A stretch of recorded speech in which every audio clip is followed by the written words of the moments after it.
पश्चिमबंग निर्वाचन फलाफल आसवा पूर्व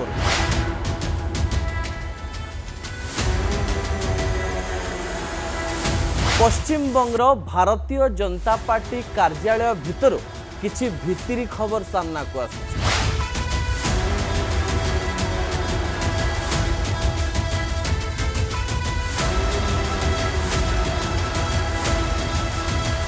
पश्चिमबंग निर्वाचन फलाफल आसवा पूर्व पश्चिमबंगर भारतीय जनता पार्टी कार्यालय भितर किछि भित्तिरी खबर सामना को आसुछि। जो खबर शुणिले आपण भी आश्चर्य हो जिवे। कहा जाउछि जे शुभेन्दु अधिकारी भारतीय जनता पार्टीर विजय को लेकिरी सामान्य दुखित थाई पारंते। ता पछर कारण कौन?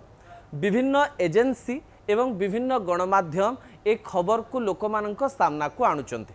कारण आपण जानिचंती जे प्रधानमंत्री नरेंद्र मोदी पश्चिमबंग रे भारतीय जनता पार्टीर विजय को लेकिरी बहुत कॉन्फिडेंट अछंते। से तो कहिकिरी पळैचंती जे शपथ ग्रहण उत्सव रे आसीबे। जेहेतु ओडिसा रे समान डायलॉग कहिथिले आ शपथ ग्रहण उत्सव रे आसिले सेथिपई भारतीय जनता पार्टीर कर्मी माने भारी कॉन्फिडेंट अछंते। एग्जिट पोल भी भारतीय जनता पार्टी सपक्ष रे जाउथिबारु भारतीय जनता पार्टीर कर्मी माने भाबिलेनी जे आमे जेमती हेले पश्चिमबंग रे जितुछु और एथरा ममता जाउचंती। एक कथा मिछ भी हेई पारे, एक कथा भूल भी हेई पारे, किंतु एबे भारतीय जनता पार्टीर अंदर महल रे चर्चा अलगा। किए जितिबो किंबा किए हारिबो ताकू नहीं चर्चा नहीं। चर्चा होची जदि भारतीय जनता पार्टी पश्चिमबंग रे जिते ताहले मुख्यमंत्री किए हबो। डरिबा भी स्वाभाविक आज्ञा। भारतीय जनता पार्टी निकट अतीत रे जो प्रकार सब कार्य करिछि से कार्य करिबा परे भारतीय जनता पार्टीर नेता माने टेंशन रे आसी गलेनी। किछि जण खुशी अछंती, किछि जण दुखी भी अछंती। कहा जाउछि जे सबुठारु अधिक द्वंद्व रे आ डाउट रे अछंती शुभेन्दु अधिकारी। कारण 2016 रे जे दीदी सहित थिले से दीदी सहित विश्वासघातकता करी भारतीय जनता पार्टी को आसिले एवं भारतीय जनता पार्टी रे रही से ममता को हरैचंती गत थर नंदीग्राम रे। आउ एथर भी कहउचंती भवानीपुर तो मु दीदी को जिते ही देवी नाही। एथर नंदीग्राम रू भी से ठिया होइचंती आ भवानीपुर रू भी से ठिया होइचंती। कोन पई से द्वंद्व रे अछंती आपण जानिचंती जे ओडिसा रे मुख्यमंत्री मोहन चरण माझी हेबे बोली केही जानि नथिले। राजनाथ सिंह आसिले मुख्यमंत्री ना घोषणा कला बेलकू मोहन माझींकर ना घोषणा कले एवं मोहन माझी को लोकों को मुख्यमंत्री हिसाब रे पोर्ट्रे करा गला। मध्य प्रदेश कथा कहा जाओ, छत्तीसगढ़ कथा कहा जाओ, हरियाणा कथा कहा जाओ, दिल्ली कथा कहा जाओ, बिहार कथा कहा जाओ, सबु जगार भारतीय जनता पार्टी एमती किछि खेल करिछि जो खेल को केही केबे बुझी पारि नाहंती।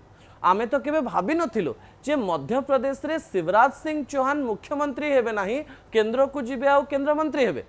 सेतेबेले तो विजुअल सामना को आसिला जे शिवराज सिंह चौहान का आगे महिला माने कांदुचंती जे आपण हमर मुख्यमंत्री बनंतु। अर्थात जदि भारतीय जनता पार्टी पश्चिमबंग रे शासन को आसुची हेई पारे, शुभेन्दु अधिकारींकर ना परिवर्तन हो जाई पारे, मुकुल रायंकर ना को लेकर भी चर्चा आरंभ हो गलानी। अन्य पटे जदि जदि ममता बनर्जी हारी जाती से समय भारतीय जनता पार्टी एया चिंता करि पारे जे महिलांकर भोट को लेकर से माने आगो को आसिचंती एवं जने महिला मुख्यमंत्री को हरैचंती। सेइथि पई पश्चिमबंग रे जने महिला को भी मुख्यमंत्री कर दे पारे भारतीय जनता पार्टी। भारतीय जनता पार्टीर निकट अतीतर हिस्ट्री एमती अनेक कथा को प्रमाणित कर सारी। अनेक दाबीदार थिले किंतु राष्ट्रीय अध्यक्ष किए हेले नितिन नवीन हेले, केही केबे कल्पना भी करि नथिले। बयस थिला 45 आउ एबे भारतीय जनता पार्टी 40 रु 50 वर्ष बयसर नेता माननकु बहुत इंपोर्टेंस दउची। यूथ पावर को लोकों को आगे रखिबा पई एवं नुआ चेहरा सामना को आनिबा पई सबु प्रकार प्रचेष्टा करुची। एही समय भारतीय जनता पार्टी रे थिबा नेता माने भाबिलेनी ताले आमे भी मुख्यमंत्री हेई परिबु एवं मुख्यमंत्री हवा पई कंपटीशन आरंभ हो गलानी। दिल्ली पर्यंत लॉबी जीवा आरंभ हेलानी।